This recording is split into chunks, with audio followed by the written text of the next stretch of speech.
শুরু থেকেই বলেছেন আরেকটা ব্যাপারদের সাথে ব্যাপারটি সত্যি, কারণ হাউসফুল সিনেমা হল হাউসফুল সব কিছু ঠিকঠাক, সব দর্শক আসছে, এই সময় তো আপনি বলতে পারেন না যে আমার এসি নষ্ট, এটা আপনাদের আগেই দেখা হচ্ছে, তাই না? এসি নষ্ট ঠিক আছে, ফাইন, শুধুমাত্র প্রিন্সের হলটা তো নষ্ট, আরও যে হল হচ্ছে, ওদেরকে জিজ্ঞেস করা হয়েছে বলে কি যে মার্কেটের সমস্যা, সেই জন্য এই হলের সমস্যা। এই হলটাকে শুধু প্রিন্সের হলই হতে হবে? আমি জানি না, ভাগ্যটা আমার খারাপ না সাকিব খানের খারাপ। আমি প্রথমে এত বাজেটের ছবি আমরা প্রযোজনা করতে আসছি, শুরুতেই কেন আমার এত কিছু করা যাচ্ছে? এটার দায়ভার আর কারা নেবে আপনারাই বলেন। এসিটির সমস্যার প্রত্যক্ষদর্শী আমাদের টিমের একজন আছে, উনি কিছু ফ্যামিলি নিয়ে গেছিলেন এবং অসংখ্য বিব্রত হয়ে ফেরত আসতে হয়েছে নন এসি শো দেখার।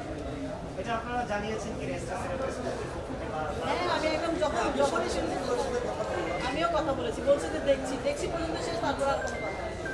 বা ওই শো এর এক্সচেঞ্জে অন্য কোনো শো দিয়েছে কিনা বা আমার কথা হচ্ছে যে ভাইয়া সমস্যা হতে পারে, এটা কিন্তু আমি মানে কর্তৃপক্ষকে বলছি না যেটা ওনারা ভুল বলছেন, সমস্যা হতে পারে, কিন্তু আমার কথা হচ্ছে যেখানে তিনটা ছবি শো চলছে সেটা একটা শো কমিয়ে দিয়ে আমারটা দেন, সেটা কি করা উচিত কিনা? একটা মানুষ মানে কিভাবে ক্ষতিগ্রস্ত হচ্ছে আমরা ওনারা দেখছেন জানছেন, তারপর ওনারা নির্বিকার, এটা কেন আমি সহ্য করি? এটা কেন আমার মেনে নিতে হবে?